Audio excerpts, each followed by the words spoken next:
نحمده ونصلي على رسوله الكريم اما بعد فاعوذ بالله من الشيطان الرجيم بسم الله الرحمن الرحيم رب اشرح لي صدري ويسر لي امري واحلل عقدة من لساني يفقهوا قولي لقد صدق الله.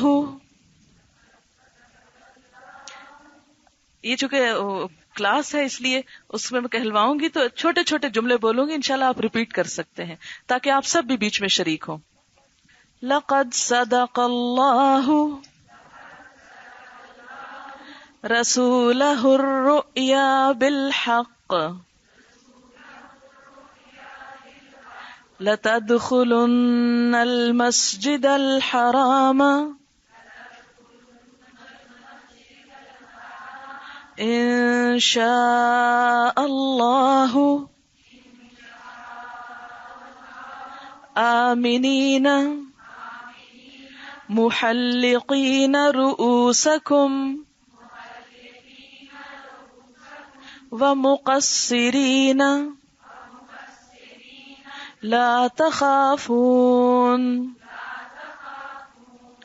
فعلم ما لم تعلموا فجعل من دون ذلك فتحا قريبا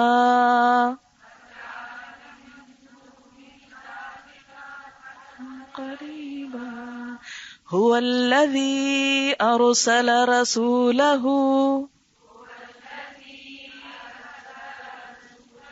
بالهدى ودين الحق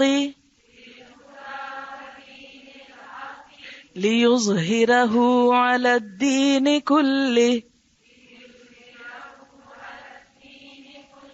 وكفى بالله شهيدا. محمد رسول الله والذين معه أشداء على الكفار رحماء بينهم تراهم ركعا سجدا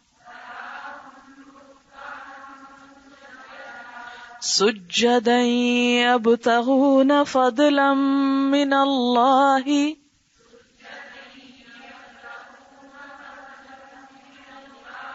ورضوانا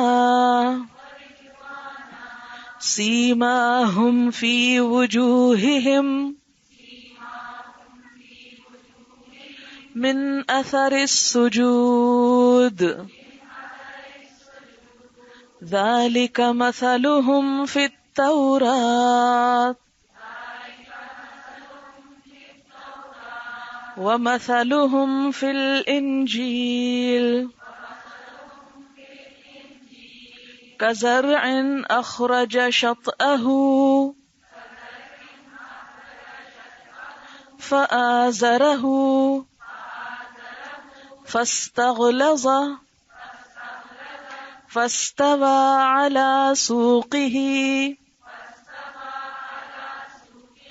يعجب الزراع ليغيظ بهم الكفار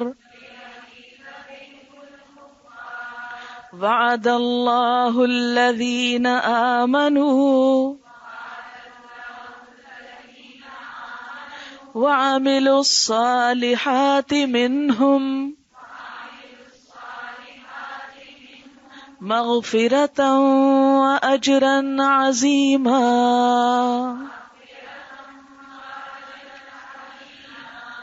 صدق اللہ العظیم. شروع کرتی ہوں اللہ کے نام سے جو بے انتہا مہربان نہایت رحم فرمانے والا ہے. لقد البتہ تحقیق صدق اللہ سچ کر دیا اللہ نے رسولہ اپنے رسول سے الرؤیا خواب کو لتدخلن البتہ تم ضرور داخل ہوگے المسجد الحرام، مسجد حرام میں، انشاء اللہ، اگر اللہ نے چاہا، آمنینا، امن والے، امن کے ساتھ، محلقینا، حلق کرنے والے، مونڈنے والے، رؤوسکم، اپنے سروں کو، ومقصرینا، اور بال کترانے والے، لا تخافون، نہ تم ڈرو گے، فعلما، تو اس نے جان لیا، ما لم تعلموا، جو تم نے نہ جانا، فجعل، تو اس نے کر دی، من دون ذالک، اس کے علاوہ، فتحا قریبا، قریب کی فتح، هو الذی، وہ اللہ، وہ ذات ہے، ارسل، جس نے بھیجا، رسولہ، اپنے رسول کو، بالہدی، ہدایت دے کر، ودین الحق، اور دین حق دے کر، لیظہرہ، تاکہ غالب کر دے اس کو، علی الدین کلہ، تمام دینوں پر، وکفی باللہ، اور کافی ہے اللہ، شہیدا، گواہ، محمد الرسول اللہ، محمد صلی اللہ علیہ وسلم اللہ کے رسول ہیں، والذین معہ، اور وہ لوگ جو آپ کے ساتھ ہیں، اشداء، بہت شدید ہیں، علی الکفار، کافروں پر، رحماء، بہت رحیم ہیں، شفیق ہیں، بینہم، آپس میں، تراہم، تم دیکھو گے ان کو، رکعن، رکوع کرنے والے ہیں، سجدن، سجدے کرنے والے ہیں، یبتغون، وہ تلاش کرتے ہیں، چاہتے ہیں، فضلا من اللہ، فضل اللہ کی طرف سے، ورضوانا، اور رضامندی، سیماہم، ان کی نشانی، فی وجوہہم، ان کے چہروں میں ہے، من اثر السجود، سجدوں کے نشان سے، ذالکا، یہ، مثلہم، ان کی مثال ہے، فی التورات، تورات میں، ومثلہم،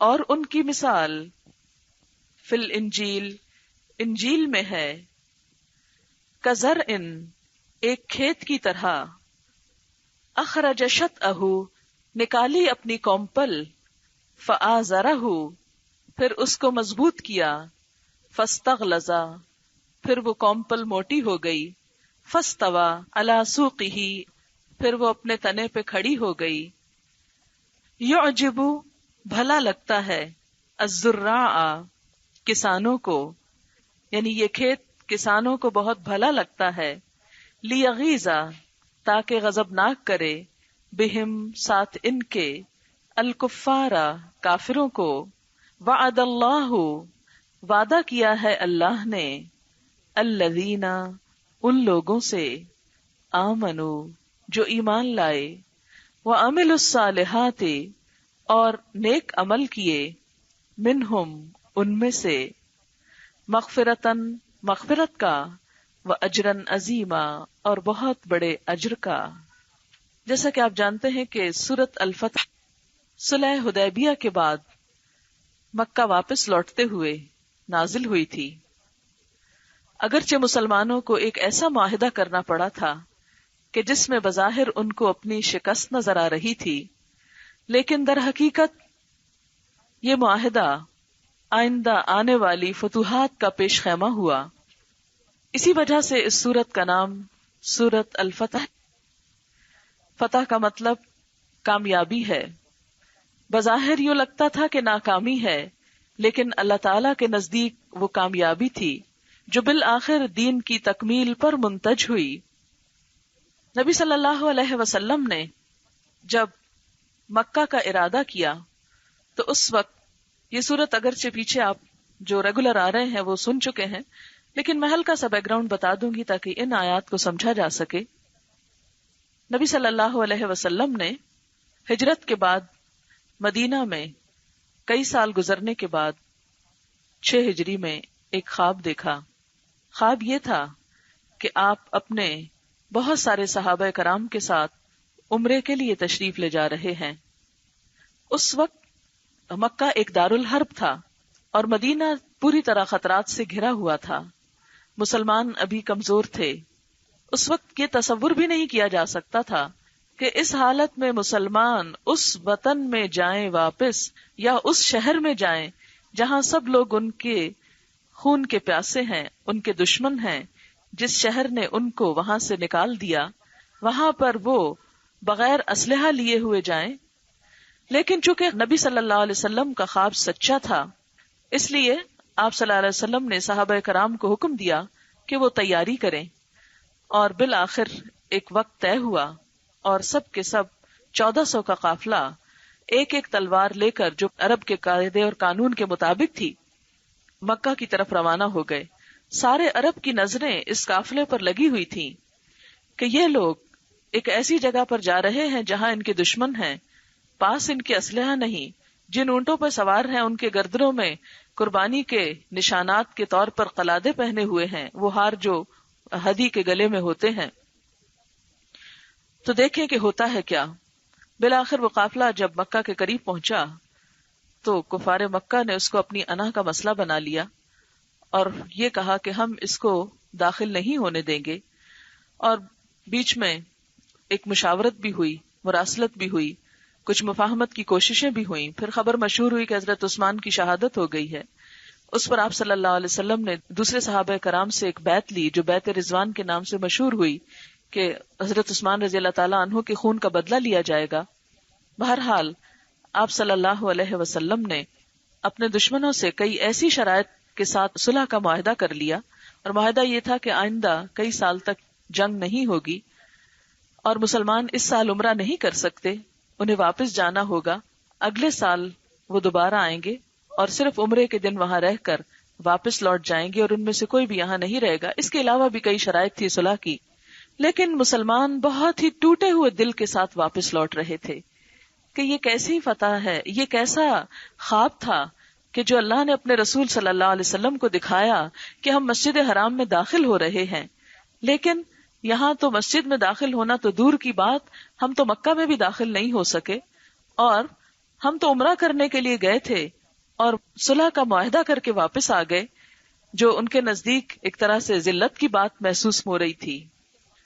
اللہ تعالیٰ نے مسلمانوں کا دل رکھنے کے لیے یہ ایسی سخت آزمائش کا موقع تھا کہ بڑے بڑے صحابہ کرام اس میں پریشان ہو گئے تھے. خود حضرت عمر رضی اللہ تعالیٰ عنہ کے بارے میں آتا ہے کہ وہ کہتے تھے کہ کیا واقعی یہ فتح ہے؟ ہم اپنا سب کچھ کھو کر آ رہے ہیں اور اس کو فتح کہا جاتا ہے. لیکن جب یہ آیات نازل ہوئیں تو سب نے اپنے اپنے اس احساس کے اوپر ندامت کی، اور بالآخر اس کے تھوڑے ہی عرصے کے بعد مکہ فتح ہو گیا، کیونکہ ایسے حالات پیدا ہو گئے کہ جس سے مسلمانوں نے آسانی کے ساتھ واپس جا کر مکہ کو فتح کر لیا. بہرحال یہ اس سے بہت پہلے کی نازل شدہ آیات تھیں جو ایک دن سچ ہوئیں.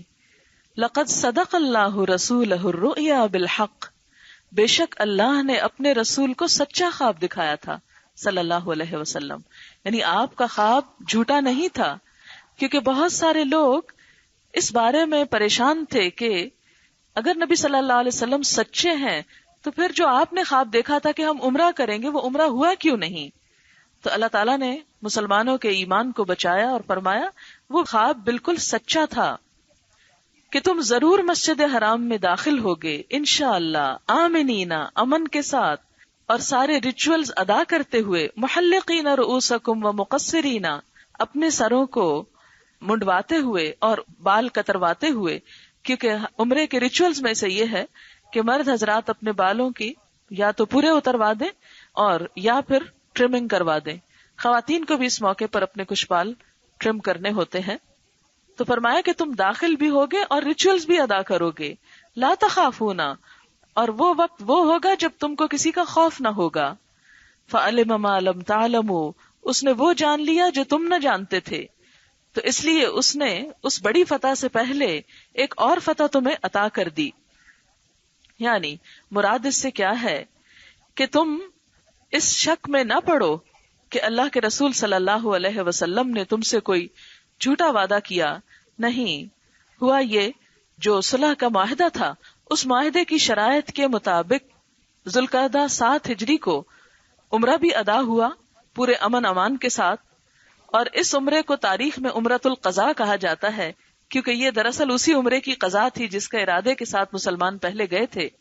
اور اس سال جبکہ مسلمان پوری تیاری کے ساتھ عمرے کے لیے گئے تھے اور کرنے نہ دیا گیا، تو اس عمرے کا پوسٹ پون ہونا اور ملتوی ہونا، اس میں بظاہر تو ان کو اپنی شان میں ایک ہزیمت اور ایک بے عزتی کی بات معلوم ہو رہی تھی. آپ خود سوچیں کہ آپ بالکل ایک چیز کے دروازے پہ پہنچے اور پھر وہاں سے آپ کو لوٹا دیا جائے، اور وہ بھی اللہ کا گھر ہو، تو اس میں انسان کے لیے ایک ناقابل برداشت قسم کے جذبات ہوتے ہیں. لیکن بہرحال اس میں بہت بڑی مصلحتیں تھیں، اور وہ سب سے بڑی مصلحت اس میں یہ تھی کہ قریش کے ساتھ جنگ نہ کرنے کا معاہدہ ہوا تھا. اس سے مسلمانوں کو تبلیغ کرنے کے مواقع مل گئے تھے جو اس سے پہلے ان کو میسر نہ تھے. آپ دیکھیں کہ ہم یہ سمجھتے ہیں کہ شاید اسلام کا کام اور نیکی کمانے کے ذریعے صرف چند مخصوص ہیں، یا چند ریچولز ہیں، یا صرف جب دل چاہے تو جا کر عمرہ کر آنا ہے، یا جس عبادت کے لیے ہماری مرضی آ جائے وہ عبادت کر لینا ہے، اور شاید اس کے علاوہ کسی دوسرے کام کو کرنا عبادت نہیں. تو مسلمان جو کئی سال کے بعد پورے جوش خروش سے 6 ہجری میں عمرے کے لیے گئے تھے، جب وہ اتنے سالوں کے بعد وہاں پہنچے اور انہیں عمرے کے بغیر لوٹایا گیا، تو ان کے دلوں کے جذبات سب سمجھ سکتے ہیں. ہم خود بھی اس کیفیت کو محسوس کر سکتے ہیں کسی حد تک، کیونکہ ہمارے بھی جذبات خانہ کعبہ کے لیے وہی ہیں جو کسی اور مسلمان کے ہو سکتے ہیں. لیکن بتایا گیا کہ اس سال عمرہ نہ کرنے سے تمہیں ایک بہت بڑا فائدہ ہوا. فَجَعَلَ مِن دُونِ ذَلِكَ فَتْحًا قَرِيبًا، تمہیں حقیقت میں فتح نصیب ہوئی ہے. آپ دیکھیں کہ ہم فتح اس کو سمجھتے ہیں کہ جو کام ہم کرنا چاہتے ہیں وہ ہو جائے، حالانکہ اللہ تعالیٰ کے دین کے کام کے اپنے طریقے ہوتے ہیں، اپنی مصلحتیں ہوتی ہیں. بعض چیزیں ہمیں ناگوار ہوتی ہیں اور ہمارے لیے وہی بہت فائدہ مند ہوتی ہیں. قرآن پاک میں آتا ہے فَأَسَىٰ أَن تَكْرَهُوا شَيْئًا، دوسرے سپارے میں فَأَسَىٰ أَن تَكْرَهُوا شَيْئًا وَيَجْعَلَ اللَّهُ فِيهِ خَيْرًا كَثِيرًا، ہو سکتا ہے کہ ایک چیز کو تم ناپسند کرو اور اللہ تعالیٰ اسی میں بہت بڑی بھلائی تمہارے لیے رکھ دے. وَأَسَىٰ أَن تُحِبُّوا شَيْئًا، ہو سکتا ہے کہ ایک چیز کو تم بہت پسند کرتے ہو اور وہی چیز تمہارے حق میں اچھی نہ ہو. یہ معاملہ ہمارے ساتھ زندگی میں ہر روز پیش آتا ہے کہ بہت سی تمنائیں اور امیدیں ہمیں ٹوٹتی ہوئی نظر آتی ہیں، لیکن انہی میں ہماری ایک لانگ ٹرم بھلائی ہوتی ہے جس کو ہم ظاہر میں دیکھ نہیں پاتے، سمجھ نہیں پاتے. بعض اوقات دنیا کا مل جانا، دنیا کا حاصل ہو جانا، دنیا کا زیادہ ہو جانا ہم اپنی خوش قسمتی کی علامت سمجھتے ہیں، لیکن بسا اوقات اللہ تعالیٰ اس دی ہوئی نعمت کو واپس لے کر جو احساس جگاتا ہے ہمارا، جو ضمیر بیدار کرتا ہے ہمارے اندر، اور جو اپنا قرب عطا کرتا ہے، بسا اوقات وہ دنیا کے ملنے سے حاصل نہیں ہوتا. ہم فتح اور کامیابی، عزت اور ذلت کا معیار دنیا کو سمجھتے ہیں، حالانکہ اللہ کے نزدیک عزت کا معیار، کامیابی کا معیار دراصل آخرت کی کامیابی ہے.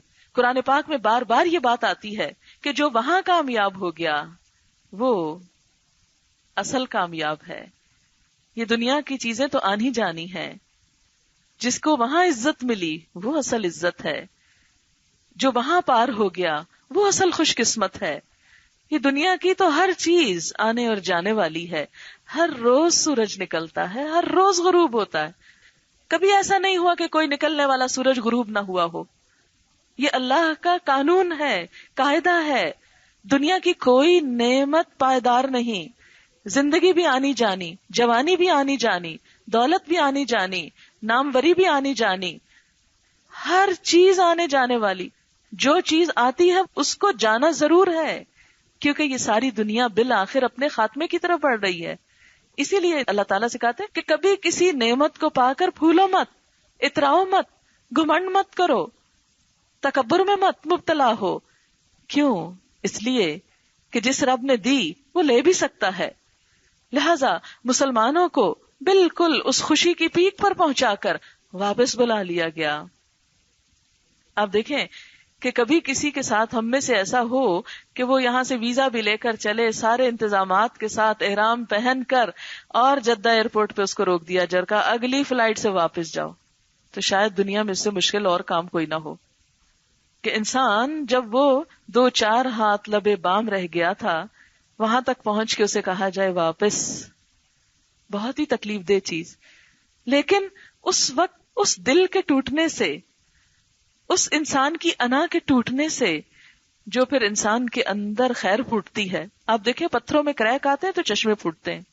قرآن پاک میں آتا ہے وَإِنَّ مِنَ الْحِجَارَةِ لَمَا يَتَفَجَّرُ مِنْهُ الْأَنْهَارُ، کہ کئی پتھر ایسے ہوتے ہیں وہ کریک ہوتے ہیں تو اس میں سے نہریں پھوٹ پڑتی، دریا نکلتے ہیں. بالکل انسان کے دل دنیا کی محبت میں سخت ہو جاتے ہیں. تو جب کبھی انسان کی کوئی مرضی پوری نہ ہو، اس کا ارادہ تکمیل کو نہ پہنچے، تو اس شکست سے بھی بہت سی خیر پھوٹتی ہے.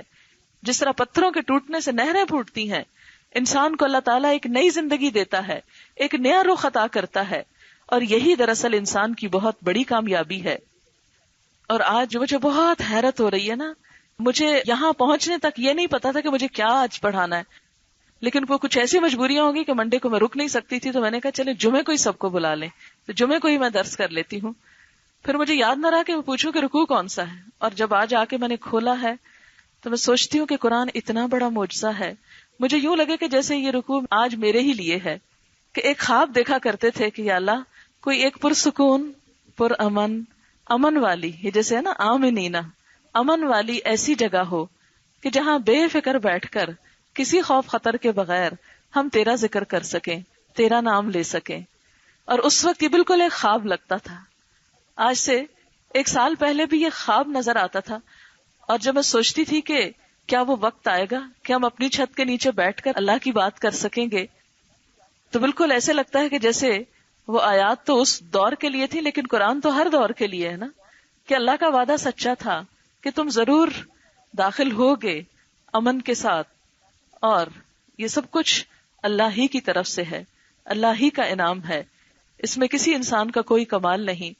یہ اس کا احسان ہے کہ وہ ہم سے کوئی کام لے لے، لیکن اصل کام یہی ہے کہ هو الذی ارسل رسولہ بالہدی، اس نے اپنا رسول بھیجا ہدایت دے کر. یہاں اسلام کے لیے لفظ الہدا استعمال ہوا ہے، اور اس ادارے کا نام بھی اسی مناسبت سے رکھا گیا تھا کہ پیغمبروں کے آنے کا مشن بھی کیا تھا، ہدایت کو عام کیا جائے. اور ہدایت انسانوں کی نہیں، ان ہدی اللہ هو الہدی، بے شک اللہ کی ہدایت وہی اصل ہدایت ہے. اللہ کا یہ کلام ہدایت ہے، اللہ کے رسول صلی اللہ علیہ وسلم کو یہ دے کر بھیجا گیا. اور انبیاء علیہم السلام کے بعد ہم مسلمانوں کی اب یہ ذمہ داری ہے کہ ہم میں سے ہر شخص اپنے نبی کے مشن کو آگے پھیلائے. یہ کسی انسان کا مشن نہیں، یہ میرا یا کسی اور انسان کا نہیں، الہدا کسی انسان کا نام نہیں، یہ اللہ کے دین کو پھیلانے کا نام ہے. جو بھی اس جذبے اور اس خواہش اور اس تمنا اور امید سے معمور ہو، ان سب کے لیے یہ ایک مشترک کاز ہے. اللہ تعالیٰ نے ہر بستی میں ہر دور میں انبیاء بھیجے کہ لوگوں کو اپنی طرف بلائیں. وَإِن مِّن أُمَّةٍ إِلَّا خَلَا فِيهَا نَذِيرٌ، کوئی بستی ایسی نہیں گزری جہاں کوئی نہ کوئی آگاہ کرنے والا، خبردار کرنے والا نہ آیا ہو، خواہ وہ رسول ہو یا نبی ہو یا انبیاء کے علاوہ عام لوگوں میں سے ایسے لوگ ہوں کہ جو لوگوں کو اللہ کی طرف بلائیں. تو یہاں پر بتایا یہ گیا کہ اللہ تعالیٰ نے اپنے رسول کو کس کام کے لیے بھیجا؟ بالہدی، ہدایت دے کر بھیجا، دین اسلام دے کر بھیجا، ودین الحق، اور سچا دین دے کر. کس لیے بھیجا یہ سب کچھ؟ لیظہرہ علی الدین کلہ، تاکہ یہ تمام دینوں پر چھا جائے. دین ہوتا ہے طریقہ زندگی، یعنی اسلام اس لیے آیا ہے کہ یہ کلچر، یعنی اسلام کا کلچر، اسلام کا فیشن، اسلام کا طور طریقہ، اسلام کا لائف سٹائل، ہر لائف سٹائل پر پریویل کرنے لگے. لوگ کسی اور کے بندے نظر آنے کی بجائے اپنے رب کے بندے نظر آئیں. لوگ فساد اور جھگڑوں میں جینے کی بجائے امن سے جینا سیکھیں، کیونکہ قرآن پاک کا اصل میسج امن ہے. اسلام کا تو لفظی معنی ہی پیس ہے، امن، اطمینان، سکون. اور یہ اصل سکون اسی دین کے اندر ہے. آپ دیکھیں کہ نبی اکرم صلی اللہ علیہ وسلم جب دنیا میں تشریف لائے تو اس سے پہلے ایک جنگ چھڑی تھی، جنگ بواس کے نام سے، جو 120 سال تک جاری رہی. جس معاشرے میں آپ پیدا ہوئے اس کا سب سے دل پسند مشغلہ یہی تھا کہ وہ ایک دوسرے سے لڑیں جھگڑیں. قتل و غارت ان کے لیے سب سے آسان کام تھا، وہ ایک دوسرے کے خون کے پیاسے تھے. لیکن یہی وہ کتاب ہے اور یہی وہ رسول ہیں صلی اللہ علیہ وسلم کہ جنہوں نے آ کر، جیسے حالی کہتے ہیں، قبائل کو شیرہ شکر کر دکھایا کہ وہ آپس میں لڑنے والے ایک جھنڈے تلے جمع ہو گئے، ان کی آپس میں دشمنیوں کی بجائے محبتیں ہو گئیں، سب اکٹھے ہو گئے. لیکن آج کتنے افسوس کے ساتھ کہنا پڑتا ہے کہ اسی دین کا نام لینے والے دین کے نام پر ایک دوسرے کے گلے کاٹ رہے ہیں. یہ ہم کس اسلام کا نمونہ پیش کر رہے ہیں؟ یہ کس دین کا نام ہے؟ یہ وہ دین نہیں ہے جو حضور صلی اللہ علیہ وسلم لے کر آئے ہیں.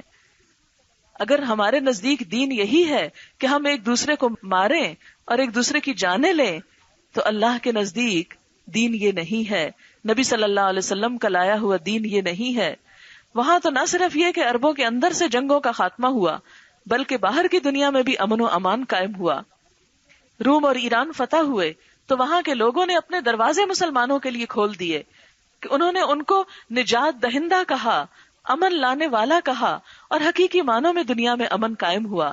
اگر آج امن نہیں، خواہ ہمارے معاشرے میں نہیں، تو یہ ہم سب کے لیے ایک الارم ہے کہ ہم صحیح دین پر نہیں. ہمیں دین کو ریوائیو کرنا ہوگا، اس کی اصل بنیادوں کے ساتھ صحیح بنیادوں پر اٹھانا ہوگا، اور وہ قرآن اور سنت ہے، اللہ کی یہ کتاب اور رسول اللہ صلی اللہ علیہ وسلم کا طریقہ.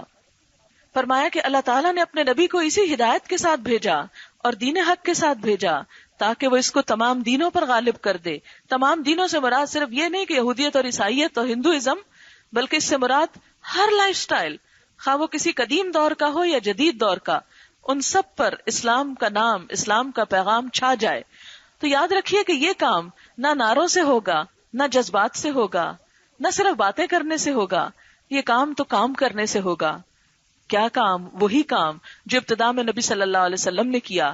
وہ کیا تھا کہ لوگوں کو تعلیم دی تھی، اس کتاب کی تعلیم کو عام کیا تھا. ہماری بھی مشکلات اور مسائل کا حل یہی ہے کہ ہم اس کتاب کو ہر گھر تک پہنچا دیں، ہر فرد تک پہنچا دیں، ہر ہاتھ میں یہ پہنچ جائے، اور سب اپنے اپنے رنگ اور نسل اور دیگر اختلافات کو بھلا کر سب کے سب اللہ کے جھنڈے کو مضبوط پکڑ لیں. جیسے کہ قرآن پاک میں آتا ہے وَاعْتَصِمُوا بِحَبْلِ اللَّهِ جَمِيعًا وَلَا تَفَرَّقُوا، اور سب مل کر اللہ کی رسی کو مضبوطی سے پکڑ لو. اور اللہ کی رسی کیا ہے؟ اللہ کی رسی حدیث پاک میں ہے کہ یہ قرآن ہی اللہ کی رسی ہے، اور جو اس کو پکڑے گا وہی اصل راہ پر چلے گا. اور جیسا کہ قرآن پاک ہی میں آتا ہے وَأُوحِيَ إِلَيَّ هَذَا الْقُرْآنَ لِأُنذِرَكُمْ بِهِ وَمَنْ بَلَغَ، کہ میری طرف یہ قرآن وحی کیا گیا ہے تاکہ میں تم کو اس کے ذریعے خبردار کروں، اور جس کو یہ پہنچ جائے اس کا کام یہ ہے کہ وہ بھی آگے خبردار کرے. یہ سورۃ الانعام کی آیت ہے کہ جس میں اللہ تعالی ہم سب کو کیا بتاتے ہیں کہ میں نے اپنے نبی کو بھیجا کس لیے؟ تاکہ وہ اس قرآن کے ذریعے لوگوں کو خبردار کرے. اور ومن بلغ، ابن سیرین اس آیت کی تفسیر کیا کرتے ہیں؟ ابن کثیر نے یہ مطلب لکھا ہے کہ جن جن لوگوں تک یہ قرآن پہنچ جائے پھر ان کی ذمہ داری ہے کہ وہ ان تک پہنچا دیں جن تک یہ ابھی نہیں پہنچا، جو ابھی تک اس سے دور ہیں. اور میں سمجھتی ہوں کہ اگر مسلمان صرف آیت کے اس آدھے ٹکڑے پر عمل کرتے رہتے، کہ ہر مسلمان یہ اپنی ذمہ داری سمجھتا کہ اگر اللہ کا یہ کلام مجھ تک پہنچ گیا ہے تو میں اسے آگے پہنچا دوں، تو آج ہمارے معاشرے کے اندر یہ جہالت نہ ہوتی، یہ قتل و غارت نہ ہوتی، یہ قحط اور خشک سالیاں نہ ہوتی، یہ اللہ کے عذاب کی مختلف شکلیں نہ ہوتی. آپ کو معلوم ہے کہ قرآن پاک ہی میں آتا ہے کہ ہم جب انبیاء کو بھیجتے ہیں، ہدایت بھیجتے ہیں، پھر لوگ اس ہدایت سے غافل ہوتے ہیں تو ہم ان کو چھوٹے چھوٹے عذاب سے آزماتے ہیں. اور یہ چھوٹے چھوٹے عذاب کیا ہیں؟ اس کے بارے میں پھر مفسرین لکھتے ہیں کہ یہ آپس کی قتل و غارت اور خشک سالی، قحط، بارشوں کا نازل نہ ہونا اور بد امنی اور معاشرے کے اندر بے چینی. کیا ہم میں سے ہر شخص اس کو ایکسپیرینس نہیں کر رہا؟ ہم سب ایکسپیرینس کر رہے ہیں، لیکن ہمارے پاس کوئی حل نہیں. کبھی ہم شارٹ ٹرم باتیں سوچتے ہیں کہ یہ کر لیں تو یہ حل ہو جائے گا. مثلا اس کا حل صرف یہ نہیں ہے کہ آپ کچھ کھانا جمع کر کے وہاں تک پہنچا دیں. کراچی میں یہ کام بہت کثرت سے ہو رہا ہے. جگہ جگہ پر ایسے کیمپس لگے ہوئے ہیں, بازاروں میں, مختلف علاقوں میں.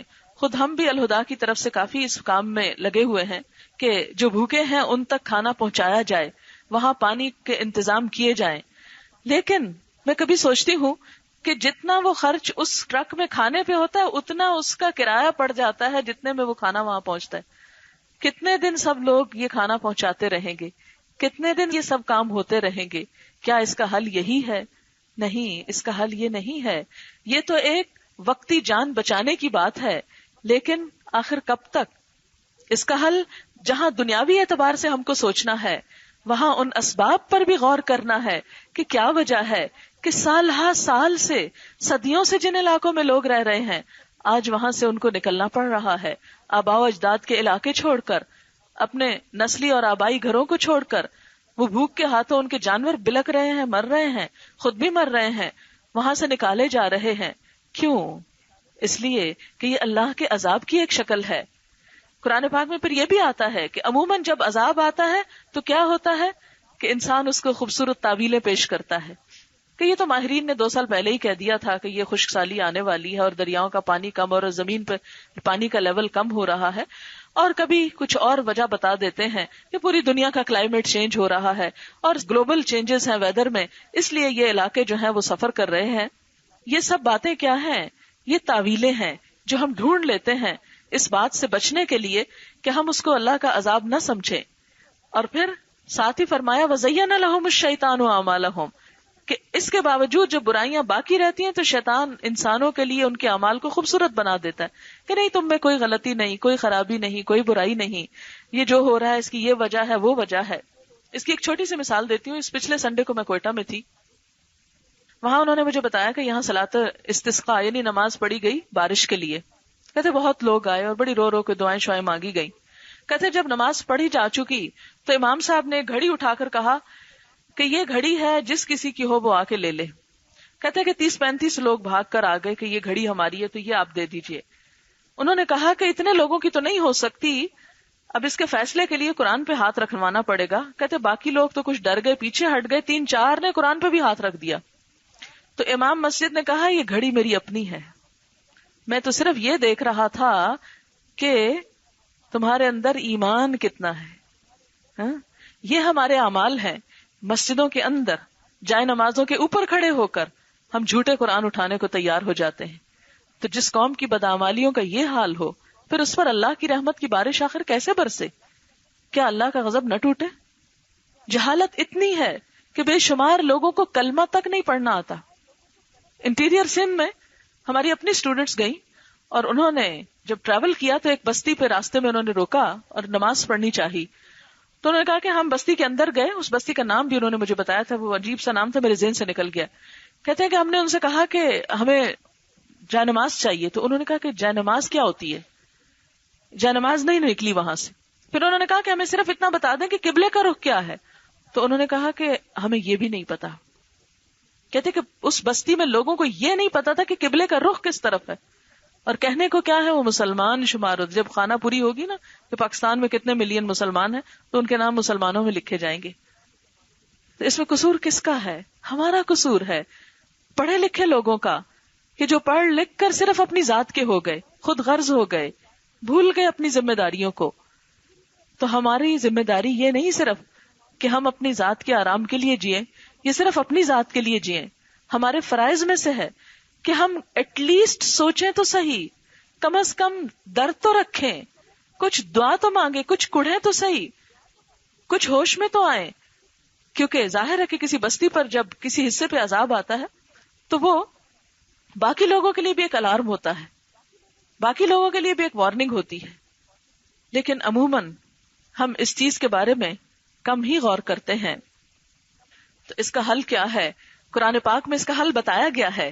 سورۃ المائدہ میں آتی ہے آیت کہ لو ان اہل القری آمنوا واتقوا, کہ اگر بستیوں والے ایمان لے آئیں اور تقوی اختیار کریں, لفتحنا علیہم برکات من السماء والارض, ہم ان پر آسمان سے برکتوں کے دروازے کھول دیں اور زمین بھی خزانے اگلنے لگے. اللہ نے خود وعدہ کیا ہے. 2 چیزیں شرط ہیں, ایمان اور تقوی. اللہ سے ڈرو. یہ تقوی ہے کہ ایک گھڑی پہ ایمان بیچ دینا تو تقویٰ نہیں رہا، خدا کا خوف نہیں رہا. ہم ظاہر میں کچھ نظر آتے ہیں، اندر سے کچھ اور ہوتے ہیں. سامنے خوش آمدیں کرتے ہیں، پیچھے سے جڑیں کاٹتے ہیں. سامنے محبتوں کے دعوے کرتے ہیں اور بعد میں دھوکے دیتے ہیں. جس قوم کے ایمان کا حال یہ ہو جائے ان پہ اللہ کی رحمت کہاں سے برسے.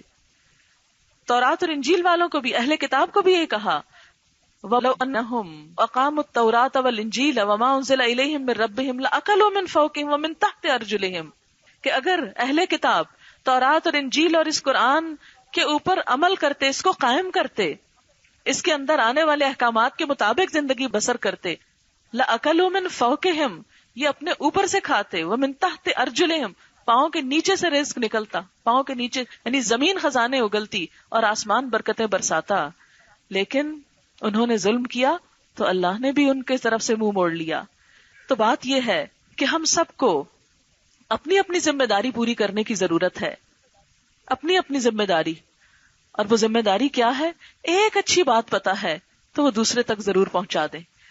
مثال کے طور پر اگر آپ 200-300 لوگ اس وقت بیٹھے ہوئے ہیں تو اگر جو بات آج میں نے بتائی یہ یاد ہو جاتی نا، تازی تازی بات ہوتی، آپ میں سے جا کے اگر یہ 1 یا 2 کو صرف بتا دیں تو آپ دیکھیں کہ ایک خیر کی بات کتنے لوگوں تک پہنچ سکتی.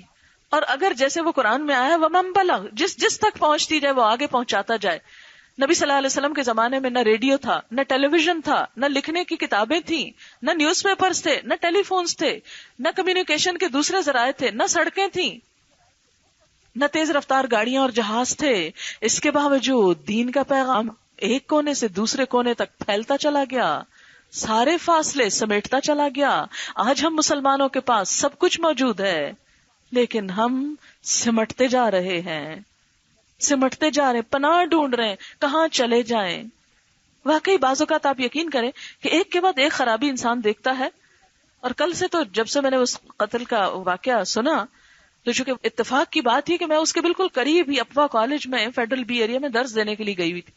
میں درس دیا ہے 9:15 سے 10:30 کے درمیان، اور وہاں سے قریب ہی گزر کے میں آئی ہوں. تو وہ بہت فیلنگ ایسے ہوتی ہے نا جب آپ قریب ہی ایسے علاقے سے گزرے جہاں پر ایسی واردات ہوئی ہو تو آپ محسوس نہیں کر سکتے جو میرے اندر ایک تڑپ تھی. ایک تو عالم دین کو قتل کیا گیا اور ایک بے گناہ قتل کیا گیا. اور دوسری بات یہ کہ عالم دین کا قتل جو ہے یہ دین کی توہین ہے، یہ مذاق کی بات نہیں ہے، یہ دین کی توہین ہے. اللہ کے نشانات کو مٹانا ٹھیک ہے، کسی انسان کے اعمال سے آپ کو اختلاف ہو سکتا ہے، کوئی بھی انسان معصوم نہیں، فرشتہ نہیں، لیکن شاعر اللہ کا احترام، کہ وہ لوگ جو دین کا نام لیتے ہوں ان کا احترام. اور اگر تم لوگ احترام نہیں کر سکتے تو ایٹ لیسٹ جینے تو دو، ان کی جان تو بخشو. یہ سب کچھ اسلامی جمہوریہ پاکستان میں ہو. اتنا میرا کل دل اتنا آوازار تھا، یعنی کہ فرسٹ ٹائم ایسا ہوا کہ میرے دل کی ایسی کیفیت تھی، میں کہتی تھی یا اللہ، جس معاشرے کے اندر اس قدر سنگ دلی پھیل چکی ہے تو کیا یہ وہی وقت تو نہیں کہ جب کہا گیا کہ لوگ اپنا ایمان بچانے کے لیے پھر پناہ لیں گے پہاڑوں کی طرف، کہ اس وقت انسان کا بہترین سرمایہ اس کی بکریاں ہوں گی کہ جسے لے کے وہ کسی پہاڑ کی طرف نکل جائے اور جا کے وہاں پناہ لے لے اپنا ایمان بچانے کے لیے. کہ جہاں بیٹھو، کہیں سے گزرو، آپ کسی مجلس میں بیٹھو، آپ ایمان نہیں بچا سکتے. لوگ آپ کو چھوڑتے نہیں، غیبت پہ غیبت کیے چلے جاتے ہیں. آپ کسی کے ساتھ معاملہ کرو تو اس میں بدگمانی شامل ہے، کسی کے ساتھ معاملہ کرو وہاں حسد شامل ہے، کہیں کوئی دھوکہ دے رہا ہے، کہیں کوئی خیانت کر رہا ہے، کہیں حرام مال کمایا جا رہا ہے، کہیں کچھ ہے کہیں کچھ. میں سوچتی تھی یا رب، تیرے دین سے دوری کا ایسا طوفان ہے، ایسی گمراہی ہے کہ انسان بازو کا سوچتا ہے کہ کہاں پناہ لے لے کہ جہاں کم از کم اپنا ایمان تو بچا کے نکل جائے. اور بالکل میری ایسی فیلنگ تھی کہ وہ وقت جیسے حدیث میں آتا نا کہ ایمان ایک انگارے کی طرح ہو جائے گا کہ ہاتھ میں اٹھاؤ بھی تو مشکل، پھینکو بھی تو مشکل. لیکن بہرحال مایوس تو نہیں ہونا. میں اس سے ٹریول کری تھی شام کو، پھر مجھے بیٹھے بیٹھے وہی بات یاد آئی ایک ابابیل کی یا اس پرندے کی، کہ جب حضرت ابراہیم علیہ السلام کو آگ میں ڈالا گیا بہت بڑی آگ بھڑکا کے، تو اس وقت ایک پرندہ اپنی چونچ میں ایک قطرہ پانی بھر کے جا رہا تھا. کہانی تو معلوم نہیں سچی ہے یا نہیں، لیکن مجھے بہت اچھی لگتی ہے. چھوٹی سی چونچ میں ایک قطرہ پانی لے جا رہا تھا اس آگ کو بجھانے کے لیے کہ میں اپنا فرض ادا کروں، یا اللہ میری چونچ بس اتنی ہے، اس میں ایک قطرہ ہی پانی آتا ہے، صرف ایک قطرے کی گنجائش ہے، ایک قطرے کی. تو اگر اس معاشرے کی بھڑکتی ہوئی آگ میں ہم سب اپنی چونچ کا صرف ایک قطرہ ڈال دیں، بلغوا انی ولو آیا، آگے پہنچاؤ صرف ایک آیت، ہم نہ ہو بہت بڑے مفسر، نہ ہو بہت بڑے محدث، نہ ہو بہت بڑے علامہ، اللہ کے رسول صلی اللہ علیہ وسلم نے تو کیا بتایا، بلغوا انی ولو آیا، آگے پہنچا دو، خواہ ایک آیت ہو، ایک آیت بھی دوسرے کو دے دو، تمہارا فرض ادا ہو جائے گا۔ اگر آج ہم مائیں ہی اپنے فرض ادا کرتی، اپنے بچوں کے اندر دین ایمان کی جوت جگاتی، تو کیا ہمارے معاشرے کا یہ حال ہوتا؟ نہ ہوتا۔ لیکن بات یہ ہے کہ کارواں کے دل سے احساس زیاں جاتا رہا، ہمارا حال تو یہ ہو گیا کہ ہمارے دل سے نقصان کا احساس بھی جا چکا ہے، جس طرف ہم جا رہے ہیں ہمارے دل میں یہ بھی احساس باقی نہیں رہا کہ ہم غلط کر رہے ہیں۔ تو بہرحال نہ مایوسی کی جگہ ہے، اور نہ ہی صرف پریشان ہونے کی، اور نہ ہی صرف باتیں کرنے کی، ہم سب کو کام کرنے کی ضرورت ہے، اور اپنا اپنا حصہ ادا کرنے کی ضرورت ہے، اپنا اپنا فرض پورا کرنے کی۔ اور جب تک اس معاشرے کے اندر اویئرنیس نہیں ہوتی، احساس بیدار نہیں ہوتا، ضمیر نہیں اس کا جھنجھوڑا جاتا، یہ غفلت سے نہیں جاگتا، کیونکہ اصل مشکل یہ غفلت سے جاگنا۔ جب تک ہمیں یہ احساس نہ ہو کہ ہم نقصان میں جا رہے ہیں، ہماری دنیا تو جو خراب ہو رہی ہے سو ہو رہی ہے، ہماری آخرت بھی خطرے میں ہے، جب تک یہ احساس نہ ہو اس وقت تک انسان قربانی نہیں کر سکتا، اس وقت تک انسان آگے نہیں بڑھ سکتا۔ آگے بڑھنے والوں کی خصوصیات کیا ہیں؟ آگے کون بڑھا کرتے ہیں؟ ارشاد ہے محمد الرسول اللہ، محمد صلی اللہ علیہ وسلم اللہ کے رسول ہیں، یعنی جو اس پیغام کو آگے پہنچانے والے۔ جیسا کہ یہاں پر آتا ہے کہ هو الذی ارسل رسولہ بالہدی، وہ اللہ جس نے اپنا رسول ہدایت دے کر بھیجا۔ وہ کون ہے؟ اللہ کا رسول۔ اس ہدایت کو جب انہوں نے آگے پہنچایا تو حال کیا ہوا؟ ایک ایسی جماعت وجود میں آئی، ایسا گروہ وجود میں آیا، ایسے صحابہ کرام جن کی خصوصیات قرآن میں کچھ یوں بیان کی گئیں، والذین معہ اشداء علی الکفار، وہ لوگ جو آپ کے ساتھ ہیں وہ کفار کے مقابلے میں بڑے شدید۔ یہاں شدید سے مراد دہشت گرد نہیں ہے، شدید علی کا عربی ڈکشنری میں اگر آپ معنی دیکھیں تو اس کا مطلب ہوتا ہے کسی کی بات قبول نہ کرنے والا، کسی کے رنگ میں نہ رنگنے والا۔ اشداء علی الکفار کا مطلب کیا ہے کہ کافروں کے کلچر کو اپناتے نہیں، کافروں کی بات قبول نہیں کرتے، دین اور ایمان میں ایسے مضبوط ہیں کہ دوسری کوئی بات ان پہ اثر کرتی نہیں، اللہ کے رنگ میں یوں رنگے ہوئے ہیں، صبغت اللہ میں، یعنی صحابہ کرام کی صفت کیا تھی کہ صبغت اللہ میں ایسے رنگے ہوئے کہ کسی غیر مسلم کا، کسی دوسرے دین والوں کا کوئی بھی اثر قبول نہ کرنے والے۔ اشداء علی الکفار رحماء بینہم، آپس میں رحیم اور شفیق، آپس میں مہربان، آپس میں ایک دوسرے کے دوست۔ یہ ہے سچے مسلمانوں کی صفت۔ سچے مسلمان قوم جو بیرونی کلچر کو نگیٹ کریں، ریفیوز کریں، اور ان کے سامنے سخت ہوں، ان کی ہاں میں ہاں نہ ملاتے چلے جائیں، اور آپس میں رحیم اور شفیق، ہمدرد، مہربان، ایک دوسرے کا ساتھ دینے والے۔ آج ہمارا حال کیا ہے؟ آپس میں ایک دوسرے کے گلے کاٹنے والے اور غیروں کے سامنے یس سر کرنے والے، بالکل الٹ ہو گئے ہیں۔ پھر سچی مسلمانی کہاں باقی رہی؟ قرآن تو کچھ اور کرائیٹیرین دے رہا ہے، اور ہم اپنے اعمال کو دیکھیں، اپنے معاشرے کو دیکھیں تو کچھ اور نظر آ رہا ہے۔ اشداء علی الکفار رحماء بینہم تراہم رکعا سجدا، تم دیکھو گے ان کو رکوع کرتے، سجدے کرتے۔ ان کی خصوصیت کیا ہے کہ وہ اللہ کی عبادت کے شوقین، ان کے اندر عاجزی، رکعان کا مطلب بہت زیادہ رکوع کرنے والے، اور رکوع عاجزی کی علامت ہے، جھکنا، بینڈ کرنا۔ یعنی اگر وہ کفار کے مقابلے میں شدید ہیں تو ان کے اپنے اندر کیا ہے؟ عاجزی ہے، نرمی ہے، بچھے جاتے ہیں۔ جیسا کہ قرآن پاک میں ایک اور جگہ پر آتا ہے، یا ایھا الذین آمنوا من یرتد منکم عن دینہ، اے لوگو جو ایمان لائے ہو، تم میں سے جو بھی اپنے دین سے پھرے گا، فسوف یأتی اللہ بقوم، تو ان قریب اللہ ایک ایسی قوم لے آئے گا، یحبہم ویحبونہ، وہ ان سے محبت کرے گا اور وہ اس سے محبت کرتے ہوں گے. یحبہم ویحبونہ، یعنی تم اگر اللہ کے دین کا کام نہیں کرو گے تو اللہ تم کو لے جائے گا اور پھر ایسے لوگ پیدا کرے گا جن سے اللہ محبت کرے گا. یعنی ان کے اندر ایسی صفات ہوں گی جن کی وجہ سے وہ اللہ کے محبوب بندے ہوں گے اور ان کے دلوں میں بھی اللہ کی محبت ہوگی. اللہ کا دین کسی کا محتاج نہیں، کسی کا ضرورت مند نہیں، کسی کے علم کا، کسی کی قابلیت کا، کسی کی ذہانت کا، کہ ہم سوچیں کہ ہم جیسے قابل بندے یہ کام نہیں کریں گے تو یہ دین آگے نہیں پھیلے گا. نہیں، یہ تو اللہ کا پیغام ہے. 1400 سال سے یہ روشنی پھیلتی چلی آئی، یہ آگے بھی پھیل جائے گی.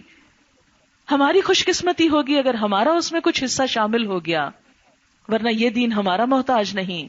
یحبہم ویحبونہ، اذلۃ علی المؤمنین، مومنوں کے ساتھ بہت ہی نرم مزاج. اذلہ ذلیل کی جمع ہے، جیسے ذلیل اردو میں ذرا مختلف معنی، مراد یہ کہ بچھے ہوئے، عاجزی رکھنے والے، ایک دوسرے کے کام آنے والے، ہمدردی کرنے والے، خیر خواہی کرنے والے، ایک دوسرے کے مددگار. عزتاً علی الکافرین، کافروں کے مقابلے میں سخت. یجاہدون فی سبیل اللہ، وہ اللہ کے راستے میں جہاد کرتے ہوں گے. ولا یخافون لومۃ لائم، اور کسی ملامت کرنے والے کی ملامت سے نہ ڈریں گے. کہ اللہ کے دین کا کام کرتے ہوئے طرح طرح کے نصیحت کرنے والے آ جاتے ہیں.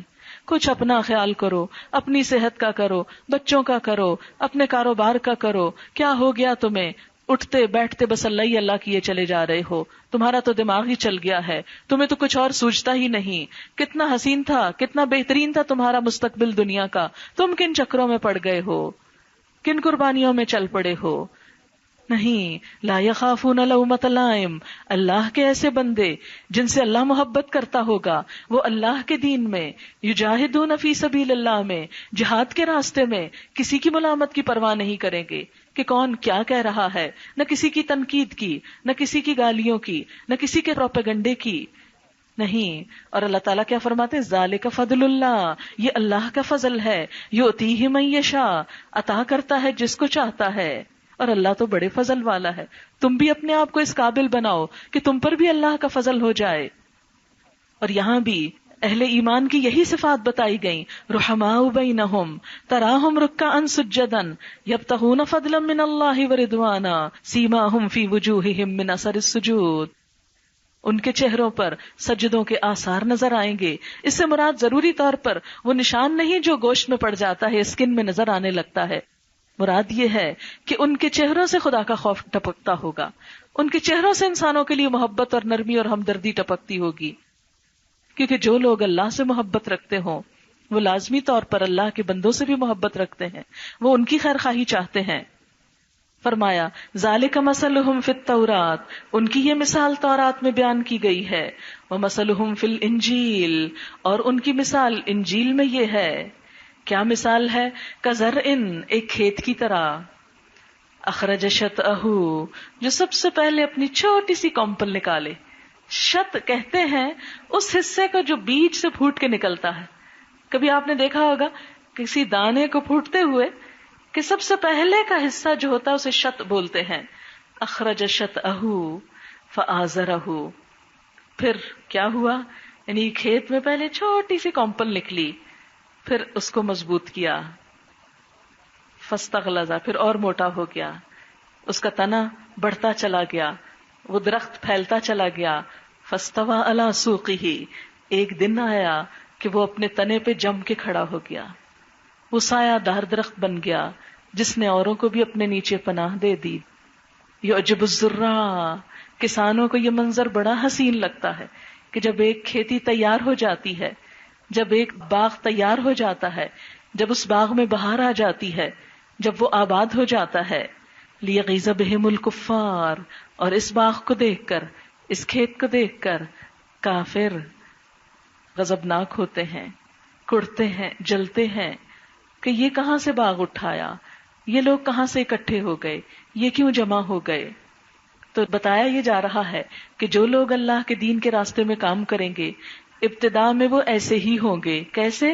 ایک منا سا پودا، ایک کمزور سا پودا، پھر وقت کے ساتھ ساتھ وہ پودا مضبوط ہوتا چلا جائے گا، پھر ایک وقت آئے گا کہ وہ مضبوط درخت بن جائے گا، اتنا مضبوط درخت کہ جس کی دور دور تک شاخیں پھیل جائیں گی، اور ان شاخوں کے نیچے بہت سے لوگ آ کر سایہ فگن ہوں گے، پناہ لیں گے، امن سے بیٹھیں گے۔ وَعَدَ اللَّهُ الَّذِينَ آمَنُوا وَعَمِلُوا الصَّالِحَاتِ مِنْهُمْ مَغْفِرَةً، اللہ نے وعدہ کیا ان لوگوں سے جو ایمان لائے اور جنہوں نے اچھے کام کیے ان میں سے۔ کس چیز کا وعدہ؟ مغفرتاً، بخشش کا وعدہ، وَأَجْرًا عَظِيمًا، اور اجر عظیم کا وعدہ۔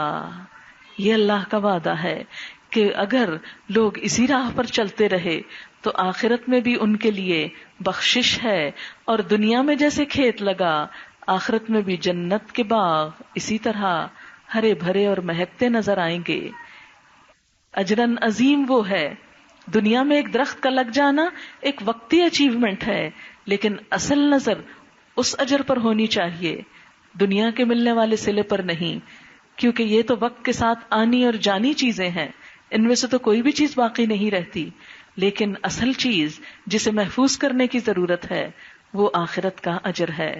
وآخر دعوانا ان الحمد للہ رب العالمین۔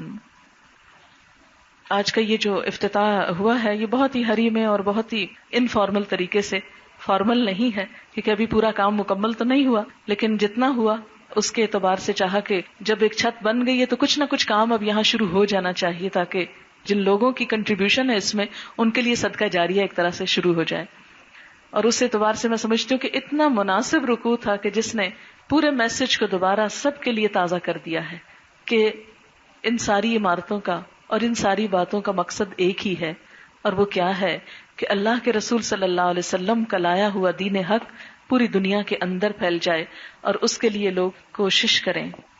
اگر آپ کے ذہن میں کوئی سوال ہو تو آپ کر سکتے ہیں، کیونکہ مجھے لگتا ہے کہ سب لوگوں کے ساتھ انفرادی ملاقات نہیں ہو سکے گی۔ اگر کوئی بھی بات آپ پوچھنا چاہیں تو آپ پوچھ سکتے ہیں، کسی چیز کے بارے میں بھی۔ کراچی کے کیسٹس الحمدللہ فیکٹری میں ہیں آج کل، اور اس کی ماسٹرنگ وہ ہو رہی ہے، کیونکہ وہ 1000 سیٹس بنوا رہے ہیں، اس کے کارڈز بھی تقریباً پرنٹنگ کے مرحلے میں ہیں، تو الحمدللہ بس اب وہ جلد ہی انشاءاللہ تعالی اویلیبل ہوں گے انشاءاللہ۔ اور کوئی بات؟ کراچی آپ دعا کریں کہ خیر خیریت سے سارا کام ہو جائے۔ الحمدللہ کل ہمارے ایک سیمسٹر یعنی 4 مہینے پورے ہو گئے کورس کے، لیکن سپارے ابھی 6 ہوئے۔ پوری کوشش کے باوجود میں ٹارگٹ پہ پوری نہیں اتر پا رہی، لیکن امید ہے انشاءاللہ تعالی، کیونکہ پہلی صورتیں احکام کی صورتیں تھیں، ان میں بہت ڈیٹیل چاہیے تھی، تو اور ویسے بھی ہے کہ کراؤڈ بہت ڈفرنٹ اور بہت بڑا، جس میں سب کی رعایت رکھ کے سب کو ساتھ لے کے چلنا پڑتا ہے۔ آپ دیکھیں کہ کہیں آپ ٹریول کرتے ہو نا، اگر آپ اکیلے ہو تو تیزی سے موومنٹ ہوتی، لیکن اگر 10 لوگ آپ کے ساتھ ہوں تو آپ کی موومنٹ سلو ہو جاتی۔ تو جہاں 700-800 لوگ شامل ہو گئے ہیں وہاں موومنٹ تھوڑی سی سلو ہو گئی، لیکن انشاءاللہ تعالی بہت اچھا پڑھ رہے ہیں، بہت محنت کر رہے ہیں، اور میں بہت ہوپ فل ہوں انشاءاللہ کہ وہ لوگ جب پڑھیں گے اور کراچی جیسے شہر میں اگر انہوں نے حق ادا کیا تو انشاءاللہ وہاں جو فتنے فساد اور لڑائی جھگڑے ہیں بالآخر انشاءاللہ ان کا خاتمہ ہوگا، کیونکہ یہ قرآن ہی کے ذریعے یہ ہو سکتا ہے، اور کوئی حل نہیں اس قوم کا۔ تو ایسا ہے کہ ہمارا 17 جنوری کو انشاءاللہ تعالی، رمضان کے بعد 17 جنوری کو ہوپ فلی انشاءاللہ کورس مکمل ہوگا۔ اس کے بعد وائنڈ اپ کرنے میں تھوڑا سا ٹائم لگے گا، لیکن انشاءاللہ ہر مہینے جیسے میں آ رہی ہوں آتی رہوں گی، تو میں چاہوں گی کہ اب آئندہ مہینے کا درس جو ہے وہ یہیں پر ہو، اور میں دوبارہ انشاءاللہ بخاری بھی شروع کرنے والی ہوں، تاکہ جو لوگ چاہ رہے تھے کہ اسے دوبارہ کنٹینیو کیا جائے تو پھر سے ملاقات شروع ہو۔ تو انشاءاللہ تعالی بس یہ تھوڑی سی، یہ بھی بہت ہری میں کسی تھوڑا بہت بیٹھنے کے قابل کر لیا ہے، آواز آج بھی پراپر اتنی نہیں ہے، لیکن انشاءاللہ تعالی مزید امپروومنٹ ہوتی جائیں گی۔ میں تو اتنی خوش تھی کہ اتنا بڑا ہال ہمارا مل گیا، لیکن یہ تو پہلی ہی سٹنگ میں تھوڑا تھوڑا، ابھی تو سب کو پتا بھی نہیں ہے، یہ تو بس ایسے ہی اچانک ہی پروگرام بن گیا ہے۔ تو میں سوچتی ہوں اللہ تعالیٰ برکت پیدا کرے گا انشاءاللہ تعالیٰ۔ تو آپ سب کا بہت شکریہ، اللہ آپ سب کو بہت خوش رکھے، بہت جزا دے، اور ہماری دعاؤں کو قبول کرے۔ السلام علیکم ورحمۃ اللہ وبرکاتہ۔ دعا کرتے ہیں۔ سبحان اللہ والحمد للہ ولا الہ الا اللہ واللہ اکبر ولا حول ولا قوة إلا بالله العلي العظيم. اللهم صل على محمد وعلى آل محمد كما صليت على إبراهيم وعلى آل إبراهيم إنك حميد مجيد. اللهم بارك على محمد وعلى آل محمد كما باركت على إبراهيم وعلى آل إبراهيم إنك حميد مجيد. یا رب لک الحمد کما ينبغي لجلال وجهك وعظیم سلطانك. یا رب لک الحمد کما ينبغي لجلال وجهك وعظیم سلطانك. یا رب لک الحمد کما ينبغي لجلال وجهك وعظیم سلطانك. یا اللہ، یا حی یا قیوم، یا رب العالمین، سب شکر سب تعریف تیری ذات کے لیے ہے. ہم سب تیرے حضور شکر گزار ہیں کہ تو نے ہمیں یہ نعمت عطا کی. یا اللہ، اس نعمت کا حق ادا کرنے کی توفیق عطا فرما. یا اللہ، تو ہمیں اس کی قدردانی کی توفیق عطا فرما. یا اللہ، تو اسے بہترین طریقے سے آباد کر دینا اور ہمیشہ ہمیشہ آباد رکھنا. اور اس کام میں جو بھی شریک ہوں ان سب کی نیتیں اپنے لیے خالص کر لینا. یا رب العالمین، جو بھی اس کام میں شریک ہوں ان سب کا مقصد تیری مخلوق کو تجھ سے جوڑنا ہو. کوئی دنیا کے اپنے مفادات، کوئی ناموری کی خواہش اور کوئی بھی دنیاوی مفاد سامنے نہ ہو. یا رب العالمین، تو ہماری ہر کمی کوتاہی سے درگزر فرما اور ہماری کوششوں کو قبول فرما. اور جن جن لوگوں نے اس کام میں حصہ لیا ہے ان سب کو بہترین اجر عظیم عطا فرما. ان کے لیے اس کو صدقہ جاریہ بنا دے. یا اللہ، یہاں سے تیرے دین کی وہ شمع پھوٹیں جو پوری دنیا کو جگمگا دیں. یا رب العالمین، تو ہمارے معاشرے کے اندر امن و امان پیدا کر دے. یا اللہ، مسلمانوں کے دلوں کو باہم جوڑ دے، ان کے اندر باہم محبتیں پیدا کر دے، نفرتیں اور عداوتیں ختم کر دے. یا رب العالمین، ہمیں اپنا قرب دے دے. یا اللہ، اپنی محبت دے دے، ہر کام کو محض اپنے لیے کرنے کی توفیق دے دے. یا اللہ، ہماری نماز، ہماری قربانی، ہمارا جینا اور ہمارا مرنا سب کچھ تیرے لیے ہو جائے. قل ان صلاتی ونسکی ومحیای ومماتی للہ رب العالمین لا شریک لہ وبذلک امرت وانا اول المسلمین. یا حی یا قیوم برحمتک نستغیث. یا حی یا قیوم برحمتک نستغیث. یا رب العالمین، اپنے دین کے کام کرنے والے سب لوگوں کی حفاظت فرما. یا رب العالمین، جو بھی اس مشن کو آگے لے کر بڑھنا چاہتے ہیں ان سب کو اپنا راستہ دکھا. تو ان کا سہارا ہو جا، تو ان پر اپنا سایہ رحمت رکھ. یا رب العالمین، تو انہیں کامیابیوں سے ہمکنار فرما. یا رب العالمین، تو اپنی برکتیں نازل فرما. یا رب العالمین، تو ہم سب کو ہر برے حادثے، مصیبت، تکلیف اور شر سے محفوظ رکھنا. اللہم انا نعوذ بک من جہد البلاء ودرک الشقاء وسوء القضاء وشماتة الاعداء. اللہم انا نسألک الہدى والتقى والعفاف والغنى. اللہم انا نعوذ بک من زوال نعمتك وتحول عافیتك وفجاءة نقمتك وجمیع سخطك. یا حی یا قیوم برحمتک نستغیث. لا حول ولا قوة الا باللہ. لا حول ولا قوة الا باللہ. لا حول ولا قوة الا باللہ العلی العظیم. یا رب العالمین، جتنے بھی لوگ آج کی اس محفل میں شریک ہوئے ہیں اور جو شریک نہیں بھی ہو سکے اور آنا چاہتے تھے، یا اللہ ان سب کے دلوں میں جو دعائیں ہیں، نیک تمنائیں ہیں، ان کو پورا فرما. یا اللہ، تو ہمیں اس دنیا کی بہترین بھلائیاں اور آخرت کی بہترین بھلائیاں عطا فرما اور ہمیں آگ کے عذاب سے بچا. یا اللہ، تو ہمیں بھٹکنے سے بچا لینا، ایمان کے بعد ہمارے دلوں کو ٹیڑھا ہونے سے بچا لینا. یا اللہ، تو ہمیں اپنا قرب نصیب فرمانا. یا اللہ، جتنے بھی لوگ تیرے دین کا کام کریں ان کے درمیان بہترین محبت پیدا کر دینا، آپس کا اتفاق اور بہترین موافقت پیدا کر دینا. وہی صفات پیدا کر دے جو تجھے مطلوب ہے. اللہ، ہمارے اندر وہ صفات پیدا کر دے جن صفات کی وجہ سے تو اپنے بندوں سے محبت کرتا ہے. ہمیں اپنے محبوب بندوں میں شامل کر لے، اپنے مقرب بندوں میں شامل کر لے. یا اللہ سب کو صحت اور تندرستی عطا فرما، روحانی اور جسمانی صحت عطا فرما. یا اللہ سب کو اپنا قرب نصیب فرما، ہم سب کی اولاد کو ہماری آنکھوں کی ٹھنڈک بنا، انہیں دنیا اور آخرت کی بہترین کامیابیاں عطا فرما. یا اللہ ہمارے تمام عزیزوں، دوستوں، رشتہ داروں کو دنیا اور آخرت کی بھلائیاں عطا فرما. جن لوگوں نے خاص دعاؤں کے لیے کہا ان کی دعائیں قبول فرما. یا رب العالمین تو تمام پریشانی اور مشکلات کو آسان کر دے. یا رب العالمین ہمیں مرتے دم تک اپنے دین پر قائم رکھنا، ہمارا ایمان مضبوط کر دینا، ہمارا خاتمہ خیر پر کرنا. یا رب العالمین ہمیں اپنا قرب نصیب فرما. یا اللہ ہمارے جو عزیز دوست رشتہ دار دنیا سے جا چکے ہیں ان کی بخشش فرما دینا، ان کے درجات بلند کر دینا، ہمارے والدین پر بھی اپنی رحمت فرمانا. یا رب العالمین تو ہم سب سے بہت اچھے اچھے کام لے لے، اپنی پسند کے کام لے لے، اپنی رضا کے کام لے لے، ہماری نیتوں کو صرف اپنے لیے خالص کر دے، ہمارے اندر سے ہر منافقت کو دور کر دے، ہمارے ظاہر اور باطن کو ایک کر دے، ہم سے جھوٹ، خیانت اور ہر برائی کو دور کر دے. یا اللہ ہر اس چیز کو ہم سے دور کر دے جو تجھے ناپسند ہو. یا رب العالمین تو ہمیں اپنے خالص بندوں میں شامل کر لے، اپنے خاص بندوں میں شامل کر لے، اپنے مقرب بندوں میں شامل کر لے. ربنا هب لنا من ازواجنا وذرياتنا قرة اعين واجعلنا للمتقين اماما. یا حي یا قیوم برحمتك نستغیث لا الہ الا انت سبحانك انی كنت من الظالمین. لا الہ الا انت سبحانك انی كنت من الظالمین. لا الہ الا انت سبحانك انی كنت من الظالمین. اللهم انا نسألك العافية في الدنيا والآخرة. اللهم انا نسألك العفو والعافية في ديننا ودنيانا وأهلنا ومالنا. اللهم استر عوراتنا وآمن روعاتنا.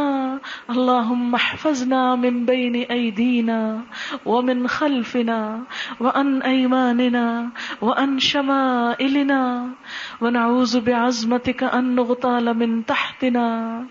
یا حی یا قیوم یا رب العالمین. ربنا تقبل منا ربنا تقبل منا انك انت السميع العليم وتب علينا وتب علينا انك انت التواب الرحيم. وصلى الله تعالى على خير خلقه محمد وعلى آله وأصحابه وأهل بيته أجمعين برحمتك يا أرحم الراحمين. إلهي آمين. سبحانك اللهم وبحمدك نشهد أن لا إله إلا أنت نستغفرك ونتوب إليك.